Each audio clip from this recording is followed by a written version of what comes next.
Howdy folks, welcome back to Basketry for Beginners and Beyond, a video series walking you through all you need to know to get started with practical basketry projects. In this video, I'll be guiding you through the best practices for harvesting cattails and rushes. The process for harvesting and preparing these types of materials is largely the same for all herbaceous, flexible, non-woody materials. Whether you're an experienced basket maker or just getting started, this video has something for you. Let's get to it. Now you can find cattails and rushes growing alongside lakes, ponds, streams, and other types of slow-moving water bodies. Right now, I'm hanging out in the low tide of a slough. We have rushes and cattails growing in here, so this is going to be a good spot for me to harvest. The best time to harvest cattails and rushes is in the late summer, early fall. This period of time is ideal because plants are at their peak time of growth. In the spring and early summer, the plants are still growing, and harvesting too early can impact the plant's ability to grow and reproduce and sustain local wildlife. Waiting until late summer allows the plants to complete their natural growth cycle and for you to get the best quality materials possible. Harvesting cattails and rushes is a simple process, and you might consider getting some nice garden shears or taking a knife with you to harvest. What I'm going to be harvesting in here are the rushes. So I'm just going to take my shears, go towards the base of the plant, and cut it.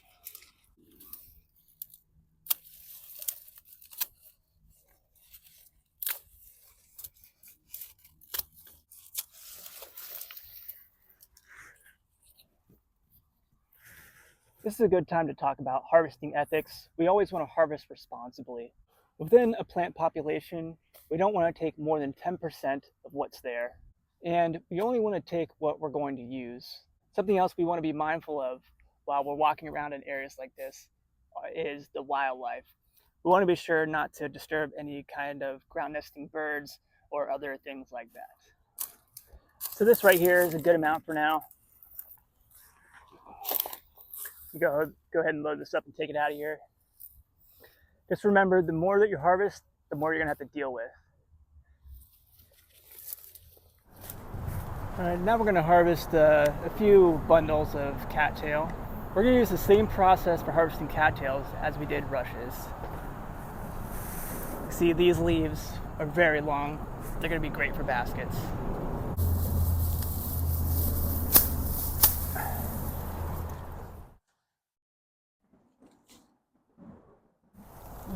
This should be plenty for a few projects.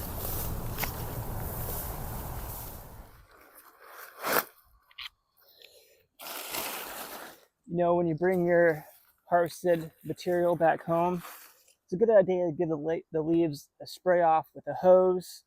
That's just going to help spray off any kind of little insect eggs and things like that you don't want to bring into the house once these leaves are dried. But I have the river right here, and so I'm just going to rinse them off in the river.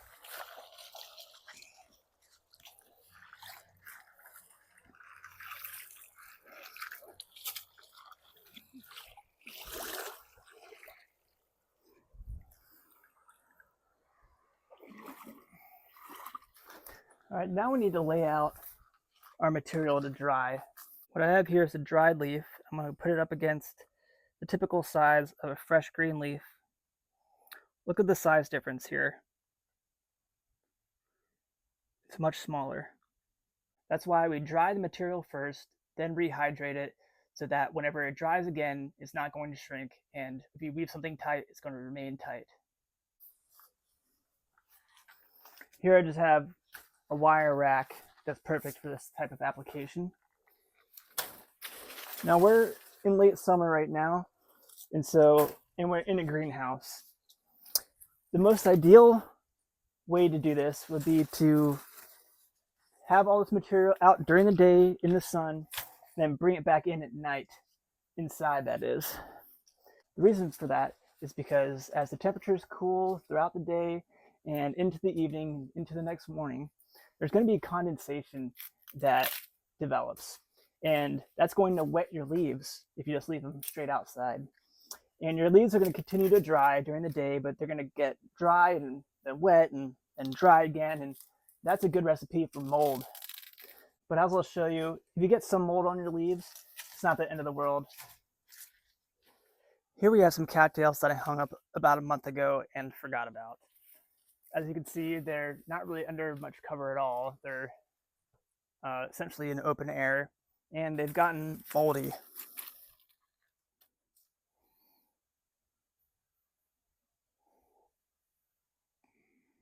So the good thing is I can actually save this cattail. What I'm going to do is I'm going to take these down to the river, wipe off as much mold as possible. Then I'm going to spray it down with a 1-to-1 vinegar solution, which hopefully is going to inhibit any more growth of mold while I dry it out for a couple more days under cover properly.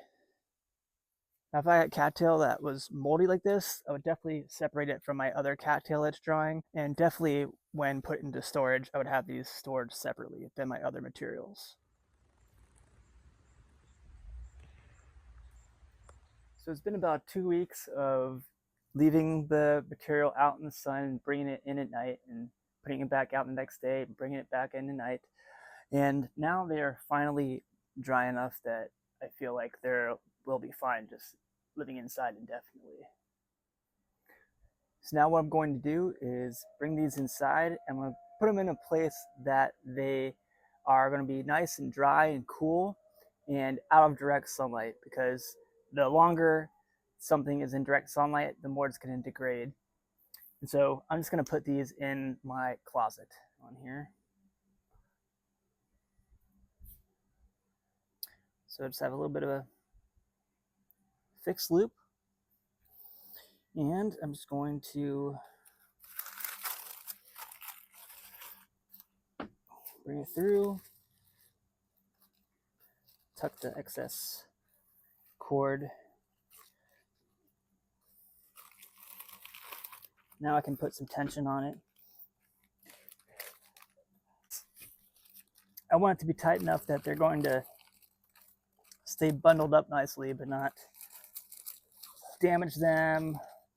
And there needs to be at least a little bit of airflow in between the leaves. That would be nice. Look at that. A nice bundle of cattail. Time to bring it inside.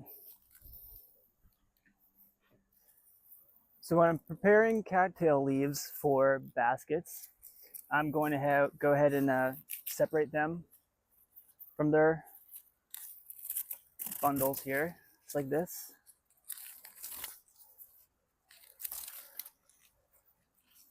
And we're generally going to be discarding the bottom 6 inches to 1 foot of these, unless you have a specific use for them, because they're generally a little too wide, and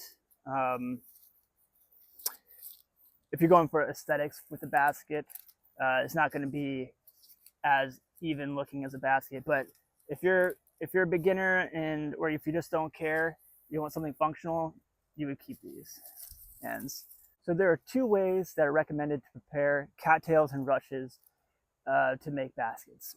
First way is to soak them in water, and the second way is to actually wrap them in some wet towels.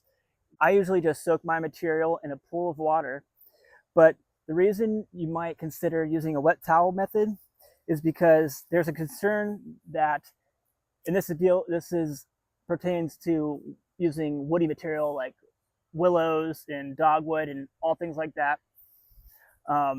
The concern is with overhydrating the cells within your weavers, your leaves, the shoots.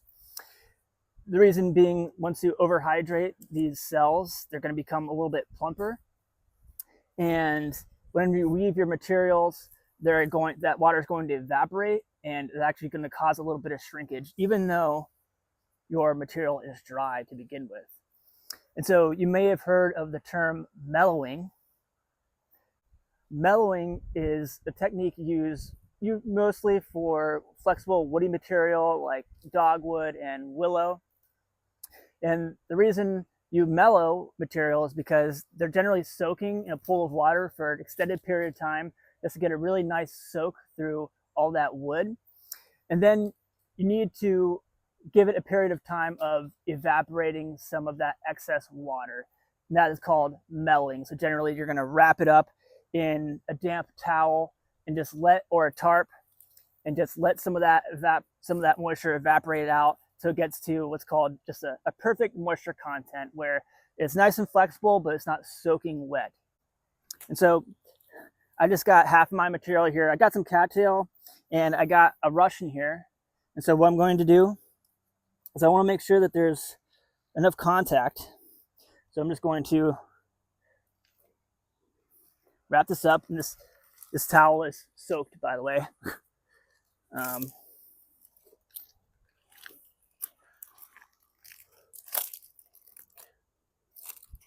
Yeah. Just gonna wrap this up.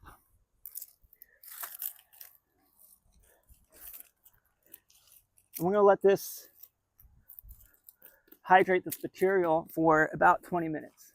So it's pretty awesome living by a river. I get these big, gigantic pools that I didn't have to make myself. And so I'm just going to place my material in here. Again, this is a cattail and rushes.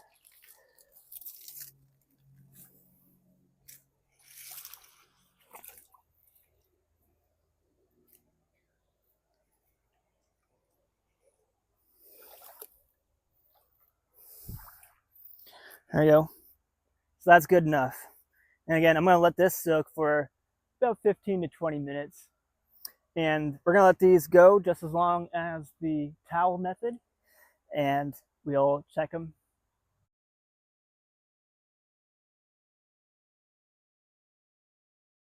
So the test to check if your material is ready, at least for cattails, is if you can tie a knot in the material without it cracking.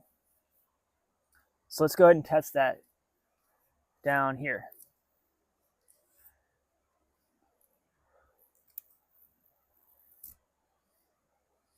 Definitely feels hydrated.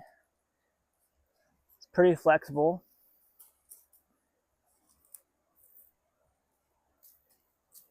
And I can tie a knot without it cracking. Yeah. So this is good. Now, they're just hydrated enough to work with, which is good. The cattails are good. Let's check the rush. Now, rushes usually need a little bit more time. So generally with rushes, you're going to be crushing the material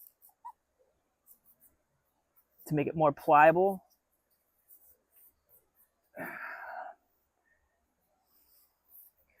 A little persuasion here.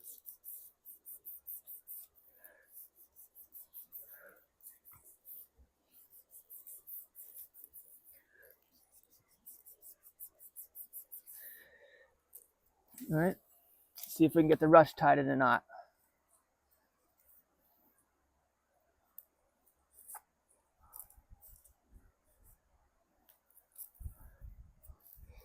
So that's pretty good.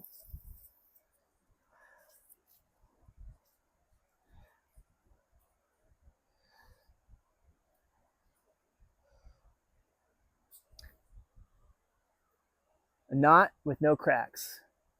It's good to go.